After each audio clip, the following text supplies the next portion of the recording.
Hi, and welcome to a panel discussion with the Federal Trade Commission, the Better Business Bureau, and the Attorney General's Office of Consumer Protection here in the state of Georgia.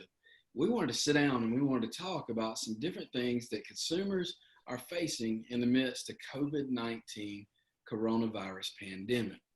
And I'd like to introduce you today to our panelists, and I'm going to start with Mr. Kelvin Collins. He is with the Better Business Bureau. Kelvin, your title at the BBB is President of the Better Business Bureau, serving the Fall Line Corridor.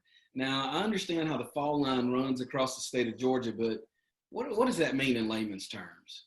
Well, in layman's terms, the Better Business Bureau serving the Fall Line Corridor is the legal name for the Better Business Bureau serving Central Georgia, serving the CSRA, serving Southwest Georgia, and East Alabama and West Georgia. So we have offices in Columbus, Augusta, and then Macon. But basically, we cover from Auburn, Alabama to Aiken, South Carolina, and then down to the Florida line west of I-75. So it's 77 counties in 3 different states, and it's really hard to find one name that encompasses all of that. So Fall Line Corridor is something that, the Fall Line Freeway is something we've heard for years, so that's why we chose that.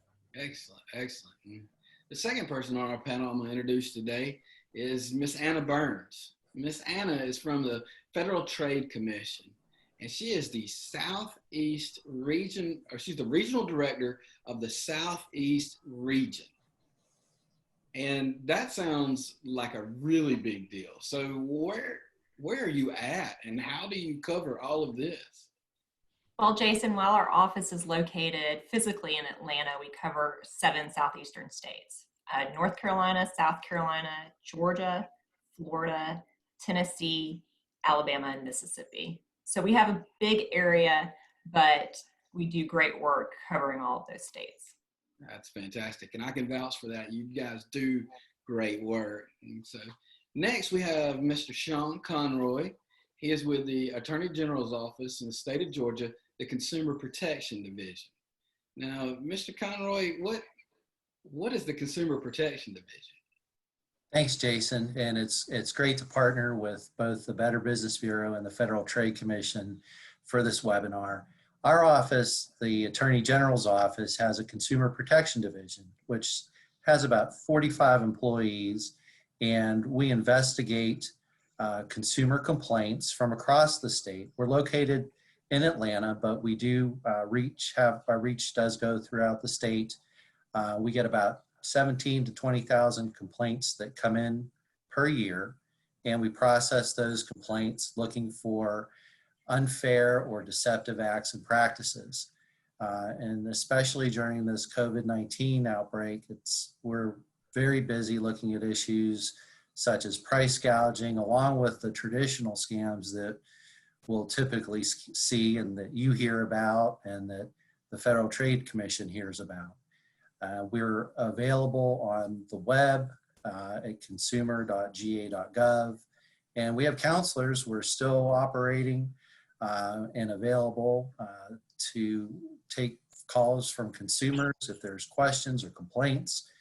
And our information will show up later in the slides too, but our phone number is 404-651-8600. Excellent, excellent. Now, the last person joining our panel is Miss Mason, Miss Michelle Mason. Now, Miss Mason, are you in Atlanta as well as some of these other folks? No, I'm actually based in Columbus, Georgia. So as Kelvin mentioned, we have 3 offices, and I work out of the Columbus office, but hand in hand with our team in Macon and Augusta as well. I've heard about the Better Business Bureau for a very long time. Can you tell me what the BBB actually does? We're a not-for-profit organization that's dedicated to promoting business ethics. So we're working with businesses to help them resolve disputes with their customers, to help them make sure that their advertising is honest and truthful, helping them build good business practices to make them successful, and also guiding consumers to great information that can help them feel like they're armed in ways that they can protect themselves from scams and other things that are going on there. But we're really here to help them make good buying decisions along the way. Outstanding. So throughout this time period with coronavirus and the whole pandemic, and it seems like everything's going crazy. One thing that's been going crazy, well, it's been my cell phone. It does not stop ringing. Now that I've got the panel of experts here, what's going on with these phone calls? Well, scammers know that you're probably working from home these days and that you're expecting phone calls to a number that's not your normal work office number, such as your cell phone. And people are much more likely to pick that up, might not recognize people calling them from their own home phone numbers or from their cell phones, and they're taking advantage of that. They're trying to get you to pick up so that they can try to sell you a product, get information from you. So really the bottom line is if you don't recognize the number, don't pick it up. And if you do pick it up, it's more likely that you'll continue to get additional phone calls. But what if I'm scared I'm gonna miss out on a phone call, that and I don't know the number. So you're telling, you guys are saying don't pick up, then do you think they'll leave a message? If somebody's trying to reach you and it's a legitimate phone call, they're either going to leave you a message or they'll know another way to contact you, such as through your email. So if you don't recognize it, our advice is don't pick it up. And Mr. Conroy, so I've got this caller ID thing and I'm able to see the numbers, and, I hear Miss Anna, she's telling me that, if I don't recognize the number, but then I have local numbers calling me. What do I do with that? Yeah, it's a challenge because there was a time when we could rely on the caller ID to accurately reflect who's calling us. But with technology today, you can create any phone number you want to appear on the caller ID. So it's important to know that the phone number that's showing up, even if it's a trusted phone number, it may not be reality. It's called spoofing is the term for it. So be aware that that can occur. And also, if you have loved ones, share that information with other people and make sure that relatives know that this spoofing does occur and that they can't rely on the caller ID anymore. Miss Michelle, I keep blocking these numbers and I keep reporting them, and I don't know what happens, but it seems like the harder I try, they keep calling me. It's really difficult because you can block a number, but they're going to try through another one. And, we're talking about robo-dialers in most cases. So they have equipment that's dialing maybe hundreds of numbers at once and looking for someone who's going to answer.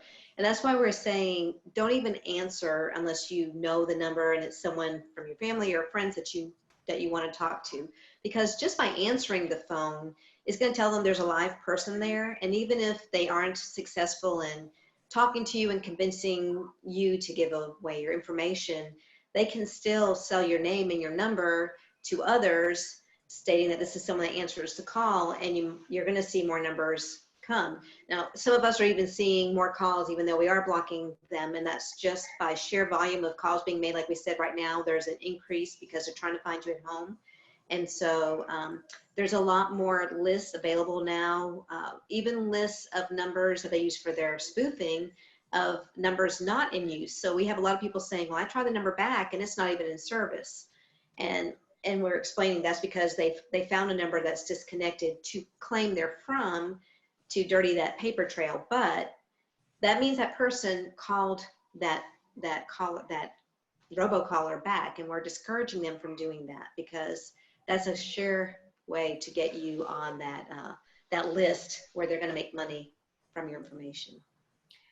And we have a lot of. Go ahead, Miss Anna. We have a lot of people who will tell us, well, I pressed 1 to tell them never to call me again or to complain about them calling me. By pressing 1 or complaining about a robocaller calling you is not going to make them stop. But what we do encourage you to do is report it to something like the FTC at ftc.gov or to your Better Business Bureau so that we can track these calls and try to put it into them. But I went on your website, and I think it was your website. I signed up for the Do Not Call registry, and it doesn't help. The Do Not Call registry is very useful in stopping legal robocalls from legal entities who register their phone numbers. What it doesn't stop is illegal robocalls, and those are probably the calls that you're getting and that continue to call you. So we look at other ways to stop those calls, whether they're through law enforcement actions. We're looking at new technologies, such as on your cell phone, you can get different apps, such as the Nomo Robo app, which will actually identify and in many cases stop robocalls from going through. And Mr. Collins, I hear what Miss Anna's saying that basically it's just criminals that are calling me. Y'all can't stop this? You know, most of the calls that are coming in are coming from outside the country. And, you know, when you hear people talk about, well, I signed up for the do not call list.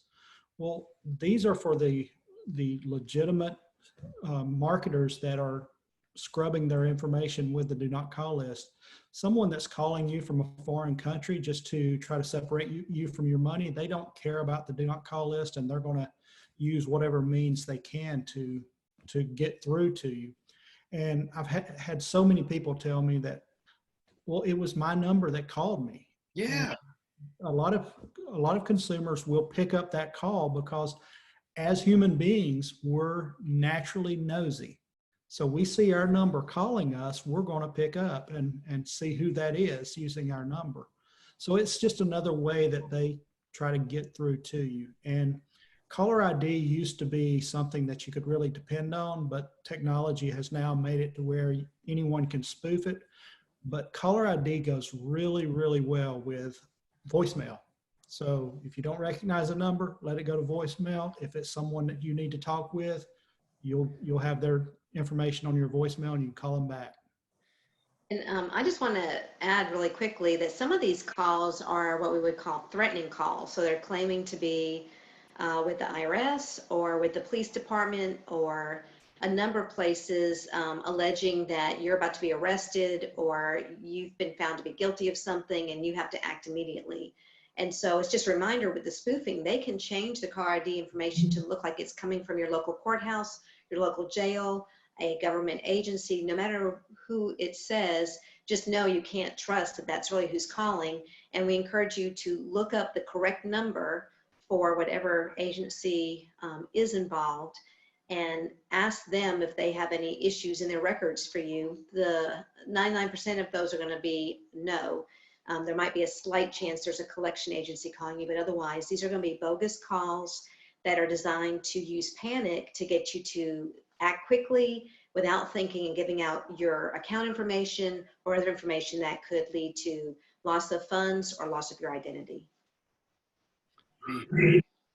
And many of the scammers are using those threatening calls. You'll receive a call from someone saying you missed jury duty and there's a warrant out for your arrest. And when you end up hanging up, they'll call back just a few minutes later with the caller ID saying 911 center or police station. And with the text, with the text that comes over your phone, a lot of people are scared into doing that.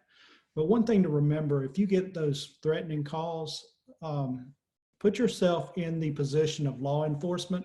If they called ahead before they issued warrants, they would not make a lot of arrests. So they don't call ahead to warn you that they're coming to arrest you. They would just show up. So, you know, if you get those threatening calls, that's a key time that you want to report that call to someone and just hang up. And these scam artists, they are very good at localizing the scam.